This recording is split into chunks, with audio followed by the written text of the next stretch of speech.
श्री शिवाय नमस्तु भयम। हर हर महादेव। कैसे हैं आप सब? देखिए, आज का यह वीडियो बहुत ही खास होने वाला है। आप सभी लोग जानते होंगे कि 2024 साल की पहली सोमवार की अष्टमी आने वाली है, जो कि दोस्तों मार्च के महीने में पड़ रही है।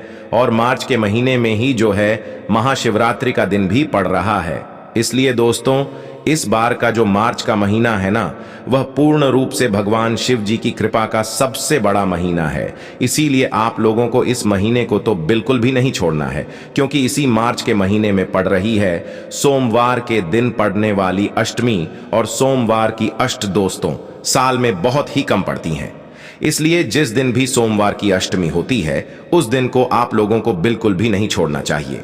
तो हम आपको बता दें कि इस बार जो सोमवार की अष्टमी पड़ रही है वो पड़ रही है दोस्तों 4 मार्च 2024 के दिन, जिस दिन पड़ रहा है सोमवार, और अष्टमी तिथि भी पड़ रही है।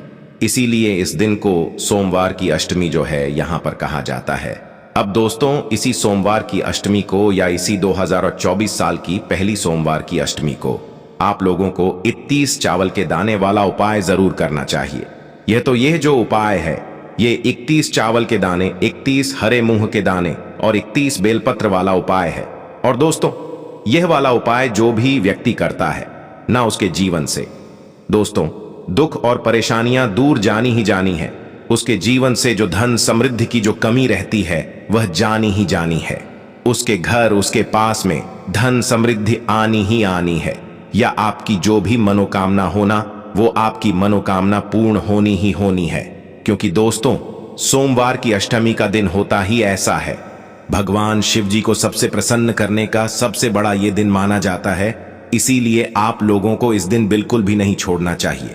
क्योंकि दोस्तों सोमवार की अष्टमी के दिन भगवान शिव जी के मंदिर में सभी देवी देवता विराजित रहते हैं। तो अब आप खुद सोच सकते हैं कि भाई सोमवार की अष्टमी का दिन कितना बड़ा माना जाता है, कितना बड़ा होता है। पहली बात दोस्तों, सोमवार की अष्टमी का जो सबसे बड़ा उपाय है कि ये 31 चावल के दाने वाला जो उपाय है, इससे बड़ा और कोई उपाय ज्यादा नहीं है। ठीक है, तो इसीलिए आप लोगों को इस उपाय को अच्छे से समझना है और जरूर करना है। सबसे पहली बात, इन चावल के दानों में से एक भी दाना टूटा हुआ नहीं होना चाहिए, कटा पिटा नहीं होना चाहिए, दाग वाला नहीं होना चाहिए। बिल्कुल 31 जो उपाय के चावल के दाने हैं, ये भाई साबत आपको लेना है।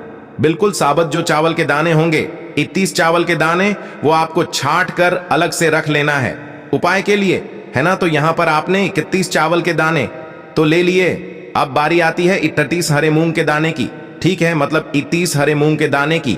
तो देखिए हरे मूंग के जो दाने होंगे ना, वो आप लोग ये मत समझना कि वो आपको दाल वाले दाने लेने हैं। नहीं नहीं, देखिए हरा मूंग वो होता है जो कि पूर्ण होता है, सैगा का सैगा होता है, जिसमें दाल नहीं बनी हुई होती है। तो इस बात का ध्यान रखना है, मूंग का दाना वो जो पूरा का पूरा हो, वो कटा पिटा ना हो, इस बात का आपको ध्यान रखना है। तो आपको 31 ही हरे मूंग के दाने लेने हैं। अगर घर में उपस्थित ना हो तो भाई फिर आप बाजार से जाकर लेकर आ जाइएगा। बस ध्यान रखना कि दाल नहीं लेनी है आप लोगों को। जो पूरा सैगा के सैग जो हरे मूंग के दाने आते हैं वो लेने हैं आप लोगों को। ठीक है, कितने लेने हैं? 31 हरे मूंग के दाने लेने हैं। इसमें भी इस बात का ध्यान रखिएगा कि 31 हरे मूंग के दाने जो आप ले रहे हैं वो सुरक्षित हो, मतलब कि वो कटे पिटे या दाग वाले ना हो, बिल्कुल साबुत हरे मूंग के दाने हो। तो यहां पर आपने 31 चावल के दाने भी ले लिए हैं, 31 वास हरे मूंग के दाने भी ले लिए हैं। अब बारी आती है 31 बेलपत्र की। तो बेलपत्र कहां से लोगे है ना। अब देखिए दोस्तों, यहां पर जरूर लोगों को समस्या आ सकती है कि 31 बेलपत्र हो सकता है कि आपको मिल भी जाए, हो सकता है कि ना भी मिले तो मिल जाते हैं। तो भाई बहुत अच्छी बात है, आप किसी वृतोड़ कर लेकर आ जाइएगा, या तो कहीं से खरीद कर लेकर आ जाइएगा, कोई दिक्कत वाली बात नहीं है। पर 31 बेल पत्र कटी पिटी या टूटी हुई नहीं होनी चाहिए, अच्छी साबुत वाली होनी चाहिए। इस बात का भी आप लोग ध्यान रखिएगा। ठीक है, तो ये तीनों उपाय की सामग्री जो है, आप लोग उपाय को करने से पहले से ही जो है तैयारी करके रख लीजिएगा, है ना। हम तो कहेंगे कि एक दिन पहले ही जो है आप लोग उपाय की कर तैयारी को करके रख लीजिएगा, क्योंकि सुबह इस उपाय को आपको मुख्य रूप से करना है। बाकी शाम के समय प्रदोष काल में भी कर सकते हैं। ठीक है, तो आप लोगों को ये उपाय की पूरी सामग्री तैयार करके रख लेना है। अब जब आप लोग उपाय को करने के लिए जाओगे, है ना, तो उससे पहले हम आपको ये भी बता दें कि अगर आपको 31 बेलपत्र नहीं मिलती है तो भाई उस स्थान पर आपको क्या करना है।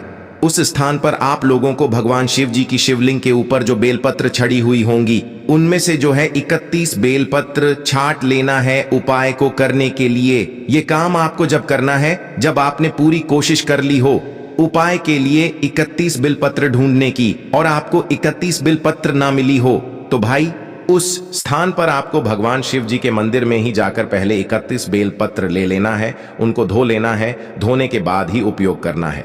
फिर आप अपने उपाय में इन्हें उपयोग कर सकते हो, शुरुआत से उपाय को कर सकते हो। ठीक है, तो भाई जैसे ही आप लोगों की ये पूरी सामग्री तैयार होती है, अब आपको करना क्या है, शुद्धता का विशेष रूप से ध्यान रखिएगा। स्नान करके अच्छे वस्त्र पहनकर, धुले हुए वस्त्र पहनकर या नए वस्त्र पहनकर आप सोमवार की अष्टमी के दिन भगवान शिव जी के मंदिर पहुंचिएगा। आपके घर के पास में जो भी शिव मंदिर हो, शिवालय हो, जहां पर शिवलिंग विराजित हो, वहां पर पहुंच जाएगा। और पहुंचने के बाद आपको सबसे पहले क्या करना है, देखो, इस उपाय को करने के साथ में आप भगवान शिव जी की पूजना अर्चना करने के लिए एक लोटा जल, बेलपत्र, फूल, अबीर, गुलाल वगैरह लेकर जा सकते हो।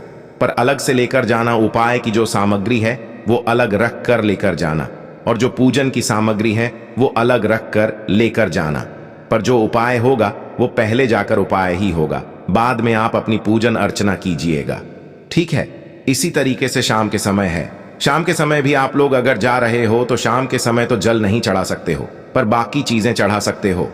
चंदन वगैरह या दीपक बनाकर तैयार करके रख सकते हो और दीपक भगवान शिव जी के मंदिर में जाकर जला सकते हो। ठीक है, पर दीपक भी बाद में ही जलेगा, पहले उपाय ही होगा, है ना। इस बात का आप लोगों को ध्यान रखना है। जो दीपक आप लोग बनाओगे शाम के समय अगर उपाय कर रहे हो तो भाई वो आटे का लेना, गोल बाती रख उसके अंदर, और शुद्ध देसी गाय का घी डाल लेना। शुद्धता का विशेष रूप से ध्यान रखना, शुद्ध देसी गाय का घी ही आप लोग इस उपाय में उपयोग करना। तो करना क्या है, सबसे पहले जैसे ही आप भगवान शिव जी के मंदिर पहुंच जाते हो, भगवान शिव जी के मंदिर के अंदर पहुंचना नहीं है, आपको भगवान शिव जी के मंदिर की चौखट पर आकर खड़े हो जाना है। कहां पर खड़े हो जाना है, चौखट पर आकर खड़े हो जाना है। अब सबसे पहले आप लोग जो 38 या 31 चावल के दाने लेकर आए हुए हो भाई, आपको इनको अलग से निकाल लेना है आपने, है ना, क्योंकि ये जो वाला जो उपाय है ये भगवान शिव जी की चौखट से शुरू हो जाएगा, अंदर जाकर शुरू नहीं होगा। ठीक है, इसलिए हमने आपसे कहा कि जो भी आप पूजन सामग्री लेकर आओगे वो आप बाद में ही इस्तेमाल करोगे, बाद में ही भगवान शिव जी के उनसे पूजन करोगे, क्योंकि ये उपाय जो है भगवान शिव जी की चौखट से ही शुरू हो जाएगा, आपके मंदिर जाते से ही शुरू हो जाएगा। पर जो लोग बेलपत्र लेकर नहीं गए होंगे, बस वो लोग क्या करें, पहले अंदर जाकर बेलपत्र उठा ले, भगवान शिव जी की शिवलिंग से उनको धो ले और फिर वापस से बाहर आ जाएं और उन्हें फिर उपाय में इस्तेमाल कर सकती हैं। फिर वो लोग अपना उपाय यहां से शुरू कीजिएगा। ठीक है, तो आपको करना क्या है, सबसे पहले आप अपने 31 चावल के दाने निकालिए और भगवान शिव जी की चौखट होगी, चौखट की 2 साइड होंगी, एक सीधे हाथ की तरफ, एक उल्टे हाथ की तरफ, कोई भी एक साइड देख लीजिएगा। जरूरी नहीं है सीधे हाथ की तरफ ही रखें, जरूरी नहीं है कि उल्टे हाथ की तरफ ही रखें, आप कोई भी एक साइड देखिएगा।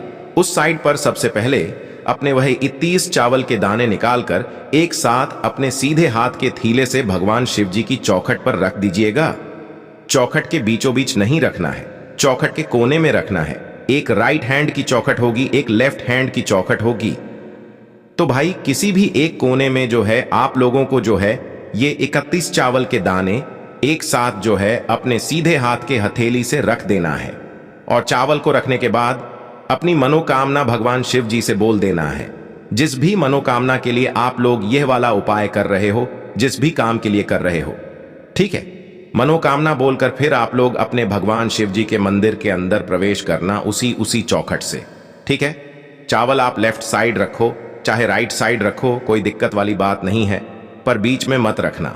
ठीक है, क्योंकि वो किसी के पैरों में नहीं आने चाहिए, इस बात का ध्यान रखना। चावल रखकर मनोकामना बोलकर आप भगवान शिव जी के मंदिर के अंदर प्रवेश करना और भगवान नंदीवा के पास में आकर रुक जाना। आपने देखा होगा भगवान नंदीवा का एक पैर हमेशा उठा हुआ होता है, उठा नहीं भी होगा तो मुड़ा हुआ होगा। आपको एक पैर अलग ही दिखता है, ठीक है। तो आपको क्या करना है, अपने वह 53 हरे मूंग के दाने निकालना है जो आप उपाय को करने के लिए लेकर आए हो। इन 31 हरे मूंग के दानों को भी आपको एक साथ ही चढ़ाना है, एक एक करके नहीं चढ़ाना है। तो 33 दानों को जो है एक साथ आप अपने सीधे हाथ के तेली में रख लीजिएगा। और रखने के बाद आपको क्या करना है, उस उठे हुए पैर के पास में आपको वह 33 हरे मूंग के दाने भगवान नंदी जी के पास में रख देना है। और रखने के बाद भगवान से प्रार्थना कर लेना है, उनको धोख दे लेना है, ठीक है। अब वहां से उठना है भाई, सीधा आ जाना है आपको भगवान शिव जी के शिवलिंग के पास में। अब शिवलिंग के पास में आकर आप लोग बैठ सकते हैं। अब आपने वह इताफी जो है बेलपत्र निकाल लीजिए।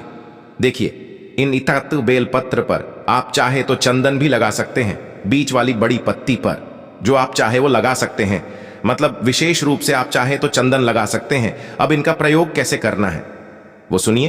देखिए 31 जो यहां पर बेला पत्र है ये आपको चढ़ाने हैं माता अशोक चंद्र जी वाले स्थान पर। अब माता अशोक सुंदर जी का स्थान कहां पर होता है, ये होता है भगवान शिव जी की जलाधारी के बिल्कुल बीचों बीच में, ठीक है। मतलब जो जलाधारी होती है जलाधारी के बिल्कुल बीचों बीच में है ना। तो भाई उसी स्थान पर आपको ये पूरी 31 बेलपत्र चढ़ाने हैं, पर एक साथ नहीं चढ़ाने हैं, एक एक करके चढ़ाने हैं, ठीक है। चंदन भी लगा सकते हो आप चाहो तो साथ में।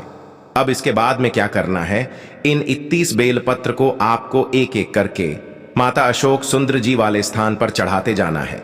बस इस बात का ध्यान रखना कि जो बेलपत्र की डंडी का मुख होगा ना वो जलाधारी की तरफ होगा जहां से आप जल चढ़ाते हो, और जल बहता हुआ जहां से जल नीचे गिरता है ना जलाधारी से उस तरफ जो है आपको इन 31 बेलपत्र की डंडी का मुख करके रखना है। मतलब एक एक बेलपत्र चढ़ाओ, ग तो डंडी का मुख जो है जलाधारी की तरफ करके रखना, जहां से जल नीचे गिरता है उस तरह करके एक एक बेलपत्र चढ़ाते जाना। और हर बेलपत्र को चढ़ाते समय श्री शिवाय नमस्तस्य ही आप लोगों की ये 31 बेलपत्र चढ़ जाती हैं भाई। उसके बाद में आपको वापस से अपनी मनोकामना वहीं पर हाथ जोड़कर आंखें बंद करके भगवान से विनती करना है, अपनी मनोकामना बोलना है। जिस भी मनोकामना के लिए आप लोग ये वाला उपाय कर रहे हो, जिस भी काम के लिए कर रहे हो या जिस भी समस्या के लिए कर रहे हो, आपने अपने आप को जो है अपनी वह सारी मनोकामनाएं भगवान शिव जी से बोल देना है आपने।